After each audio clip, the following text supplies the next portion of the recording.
मी आहे ना जाता नाश्ता करूला गोपालला गाडी चालू केली आईलो इकडे रस्त्यावर आणि मग ना मारुती मंदिरचे सर्कलच्या इकडे पोहोचलो, गाडी पार्क केली. मग मी गोपालच्या इकडे थोडीशी शूटिंग केली आणि मग बघला आतिक भाई बिरादर पदाच मिळले होते बिरकरडकचे. आणि मग ही बघा मी सोल घेतली होती, कसली वाटली खाऊला. आणि बघा कसं खातो, असं ऍक्टिंग आई फक्त.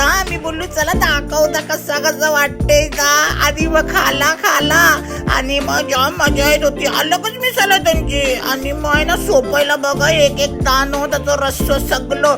मग चाय, अरे चाय कसली यांची जबरदस्त असते, असं वाटते मोठ्या फंक्शनची चाय बनली. आणि बघा मी कसं खाता पिवाता तर चाय जाम मजा येते मला. मग झोपला सगळा, गाडी चेन आईलो गाडी घेतली आणि मग बघा ब्रिज चेनची निघालो. कन्स्ट्रक्शनचं काम पण चालू होता. आणि माहिलो मी माझे घराचे अजून जराशे पाहिजे असतील व्लॉग ते मला सांगा, कमेंट करा.